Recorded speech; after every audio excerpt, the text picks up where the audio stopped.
Hello friends, नमस्कार। विशिष्ट study channel में आप सभी का स्वागत है। आज के इस वीडियो में पश्चिमी तकनीकी शिक्षा से संबंधित बीपीएससी मुख्य परीक्षा में एक प्रश्न पूछा गया है। आइए प्रश्न को देख लेते हैं। प्रश्न है, बिहार की अर्थव्यवस्था में पश्चिमी तकनीकी शिक्षा के योगदान की आलोचनात्मक विवेचना कीजिए। फ्रेंड्स, शुरुआती दौर में हमें आंसर लिखने में बहुत कठिनाइयाँ होती है, समझ में नहीं आता है कि उत्तर का फॉर्मेट किस रूप में करें। तो आप लोग इस प्रश्न का उत्तर देखिए और फिर इसके बाद आइडिया लग जाएगा कि प्रश्नों का उत्तर किस प्रकार से देना चाहिए। तो आइए उत्तर देखते हैं। मानव सभ्यता के विकास और आधुनिकीकरण में पाश्चात्य तकनीकी शिक्षा की भूमिका निर्णायक रही है। इसने विश्व अर्थव्यवस्था में बहुआयामी एवं मौलिक परिवर्तन को संभव बनाया है, जिनसे जीवन स्तर की गुणवत्ता में क्रांतिकारी परिवर्तन आए हैं। बिहार की अर्थव्यवस्था में भी पाश्चात्य तकनीकी शिक्षा का योगदान उल्लेखनीय रहा है। बिहार में तकनीकी शिक्षा का आरंभ अंग्रेजी शासनकाल में ही हो गया था। इस दिशा में राज्य में चिकित्सा, अभियांत्रिकी, कृषि, पशुपालन, खनन प्रौद्योगिकी, सूचना प्रौद्योगिकी से संबंधित तकनीकी संस्थाओं की स्थापना की गई। इन तकनीकी संस्थाओं में शोध, अनुसंधान एवं प्रशिक्षण आदि पर आधारित प्रविधियों सेवाओं के विकास से बिहार की अर्थव्यवस्था में बुनियादी परिवर्तन आए हैं। यद्यपि ये परिवर्तन सीमित ही रहे हैं। तो ये जो सारी बातें हैं, इतनी सारी बातें, ये सभी इंट्रोडक्शन में लिखा गया है। अब आइए इस प्रश्न का बॉडी देख लेते हैं। बॉडी में किस प्रकार से हम लोग उत्तर लिख सकते हैं। तो लिखा गया है, बिहार एक कृषि प्रधान राज्य है और कृषि के आधुनिकीकरण के लिए तकनीकी शिक्षा काफ़ी जरूरी है। उत्तम कोटि के बीज, उर्वरक, कीटनाशक एवं आधुनिक यांत्रिक उपकरणों तथा सिंचाई के उन्नत यंत्रों एवं अन्य सुविधाओं का विकास तकनीकी शिक्षा पर ही आधारित है। इनसे कृषि उत्पादन की मात्रा एवं गुणवत्ता में उल्लेखनीय सफलता मिलती है। बिहार का पूसा कृषि विश्वविद्यालय, भागलपुर कृषि विश्वविद्यालय, राज्य कृषि विश्वविद्यालय इस दिशा में अग्रसर रहे हैं, लेकिन जनसंख्या और क्षेत्रफल एवं कृषि पर निर्भरता के अनुपात में तकनीकी शिक्षा का न तो पर्याप्त विकास हुआ है और न ही इस पर आधारित सुविधाओं तक आबादी के हर वर्ग की पहुंच सुनिश्चित हुई है। आज भी बिहार के कई क्षेत्रों में परंपरागत कृषि उपकरण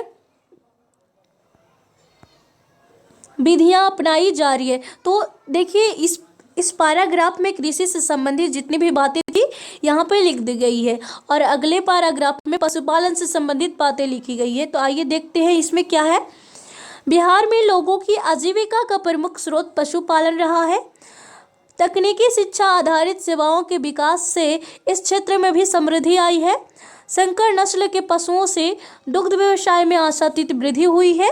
स्वास्थ्य एवं बेहतर नस्ल के पशुओं के विकास, मांस उद्योग, मत्स्य पालन, मुर्गी पालन, सुअर पालन आदि क्षेत्रों में तकनीकी शिक्षा आधारित सेवाओं की भूमिका महत्वपूर्ण रही है। इस दिशा में पशु चिकित्सा कॉलेज पटना 1930 से कार्यरत है। बिहार वेटनरी कॉलेज रांची भी इस क्षेत्र में कार्य कर रहा है। नेक्स्ट पैराग्राफ में खनिज से संबंधित बातें लिखी गई है। आधुनिक तकनीकी शिक्षा ऊर्जा संसाधनों के विकास में मील का पत्थर सिद्ध हुआ है। अविभाजित बिहार में शक्ति संसाधनों के विकास के लिए जरूरी खनिज स्रोतों का प्रचुरता रही है, जैसे कोयला, यूरेनियम, थोरियम एवं जल। तकनीकी शिक्षा के आधार पर ही बिहार में कई ताप विद्युत परियोजना का निर्माण हुआ है, जैसे पतरातू, कांटी, बरौनी, बोकारो आदि। अगले पैराग्राफ में लिखा गया है, बिहार में कई पनबिजली परियोजनाओं का भी निर्माण हुआ है, जिनका विकास में तकनीकी शिक्षा की भूमिका निर्णायक रही है। ये परियोजनाएं बहुउद्देशीय हैं, जिनको सिंचाई, ऊर्जा उत्पादन, पर्यटन, मत्स्य पालन एवं बाढ़ नियंत्रण जैसे लाभ प्राप्त होते हैं। बिहार में ऊर्जा उत्पादन से सर्वप्रथम दामोदर घाटी परियोजना का निर्माण 1908 में किया गया था। बिहार में कृषि, उद्योग एवं आधारभूत क्षेत्र भी लाभान्वित हुए हैं। नेक्स्ट है, अविभाजित बिहार में देश के लगभग 40% खनिज पाए जाते थे। इन खनिजों पर आधारित उद्योगों का विकास पश्चिमी तकनीकी शिक्षा के बल पर हो सका। इस दिशा में खनिज संसाधनों के समुचित दोहन के लिए 1926 में धनबाद में इंडियन स्कूल ऑफ माइंस की स्थापना की गई।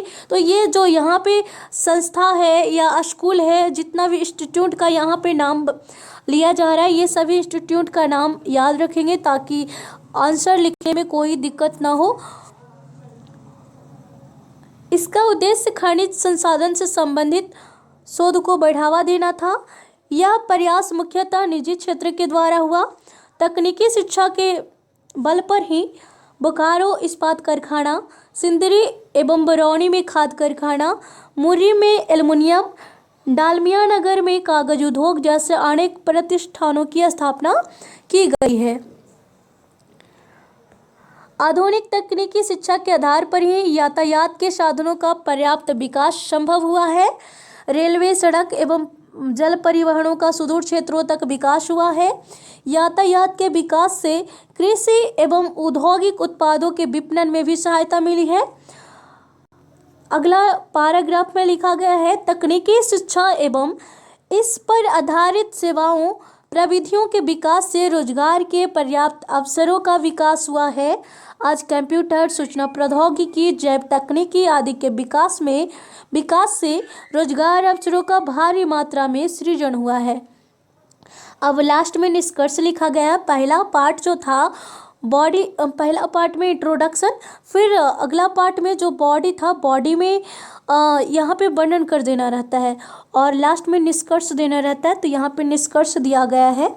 निष्कर्षतः कहा जा सकता है कि बिहार की अर्थव्यवस्था में पाश्चात्य तकनीकी शिक्षा की भूमिका महत्वपूर्ण रही है और इसका पर्याप्त विकास बिहार के लिए वरदान हो सकता है। लेकिन इस दिशा में बिहार में न तो पर्याप्त विकास हुआ है और न ही सही उपयोग ही हुआ है। सो फ्रेंड्स, मैं आशा करती हूँ कि इस प्रश्न के उत्तर से आप लोग को बहुत कुछ समझ में आ गया होगा। जैसे किस प्रकार से लिखना है कैटेगरी वाइज बांट करके।